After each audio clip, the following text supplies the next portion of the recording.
आज की वीडियो में हम नॉन स्टेराइल एनवायरमेंटल मॉनिटरिंग को डिस्कस करेंगे। अक्सर लोगों का क्वेश्चन ये होता है कि नॉन स्टेराइल एरियाज में यानी ओरल सॉलिड डोजेज फॉर्म या ओरल डोजेज फॉर्म्स जो होती है उसमें एरिया मॉनिटरिंग की क्या रिक्वायरमेंट्स हैं। तो उसके लिए आज की वीडियो हम बना रहे हैं। उसमें हम देखेंगे कि रिक्वायरमेंट है भी या नहीं है, कहाँ पे फ्रीक्वेंटली रिक्वायरमेंट है, कहाँ पे रिक्वायरमेंट नहीं है और कहाँ पे हमें रूटीन से मॉनिटरिंग करनी चाहिए। अब जो भी बात होती है डेफिनेटली उसके पीछे कोई ना कोई रेफरेंस होना लाजमी होता है। आपके पास रेफरेंस नहीं होगा तो आपकी बात की वर्थ नहीं होती। तो इस केस में हम यूएसपी का चैप्टर 1115 है, इसको कोट करते हैं। चैप्टर का जो टाइटल है वो है bioburden control of non sterile drugs substances and products. इस चैप्टर को अगर आप थॉरोली स्टडी करेंगे तो आपको काफी सारा जो नॉन स्टेराइल है एरिया मॉनिटरिंग है उसके बारे में आपको गाइडेंस मिल जाएगी। लेकिन पर्टिकुलरली अगर हम माइक्रोबियल सैंपलिंग की बात करें तो वो इसमें एक पूरा जो है वो इन्होंने टाइटल दिया हुआ है, ये आप देख सकते हैं। यहाँ पे इसमें लिखा हुआ है microbial assessment of non sterile product manufacturing environments और यहाँ पे इसमें लिखा हुआ है माइक्रोबियल सैंपलिंग और ये पूरा इसने डिटेल में इसको मेंशन किया हुआ है। अच्छा, अगर हम इसको थोड़ा सा समराइज करने की कोशिश करें शॉर्टली तो इसमें लिखा हुआ है कि टैबलेट, पाउडर और लिक्विड फिल्ड कैप्सूल्स, ये जो प्रोडक्ट है यहाँ पे एनवायरमेंटल मॉनिटरिंग की यानी कि माइक्रोबायोलॉजिकल एनवायरमेंटल मॉनिटरिंग की कोई ऐसा रिक्वायरमेंट नहीं है। आप उसको इनफ्रीक्वेंटली मॉनिटर कर सकते हैं।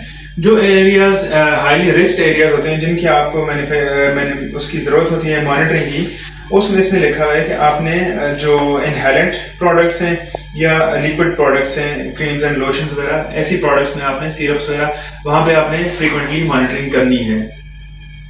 और इसकी लिमिट्स क्या है और इसकी मॉनिटरिंग की साइट्स कौन कौन सी है वो आपने risk on the basis of risk आपने डिटरमिन करनी है। कितने नंबर ऑफ सैम्पलिंग होगी और क्या उसकी आपने माइक्रोबियल लिमिट रखनी है CFU वाली। तो उस सच कहीं भी किसी भी गाइडलाइन में नहीं है कि नॉन स्टेराइल एरिया मॉनिटरिंग आप करेंगे तो उसमें कितना CFU आपका जो है वो काउंट जो है वो अलाउड होना चाहिए। तो वो चीज़ कहीं पे भी नहीं दी हुई। आपने उसको एनवायरमेंटल मॉनिटरिंग करनी है और खुद से डिटरमिन करना है कि कितनी जो है वो सेफेस्ट है।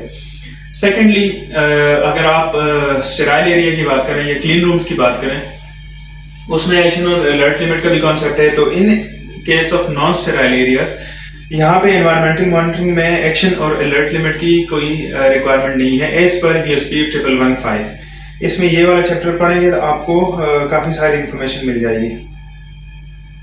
और लास्ट जो इम्पोर्टेंट बात है वो ये है कि इन केस अगर आपने मॉनिटरिंग की है एनवायरमेंटल मॉनिटरिंग और डिटरमिन कर लिया कि आपका नंबर ऑफ CFU इतना होगा प्लान एरिया में, तो इन केस अगर वो CFU जो आपने डिटरमिन किया है उससे आपकी मॉनिटरिंग में कॉलोनी जो है वो एक्सीड कर जाती है। लेट से आपने 100 CFU की लिमिट डिटरमिन की है, आपकी कॉलोनी जो है 110 120 पहुंच रही है, तो इन दैट केस टू आप ना ही प्रोडक्ट को ना ही एरिया को आप जो है वो होल्ड कर सकते हैं, क्योंकि ये एक जस्ट सर्वे होता है नॉन स्टेराइल एरिया मॉनिटरिंग का जिससे आपको ओवरऑल हाइजीन कंडीशन की जो है वो इन्फॉर्मेशन मिलती है। इसकी बेसिस पे आपने कभी भी एरिया या प्रोडक्ट को आप होल्ड या फेल नहीं कर सकते।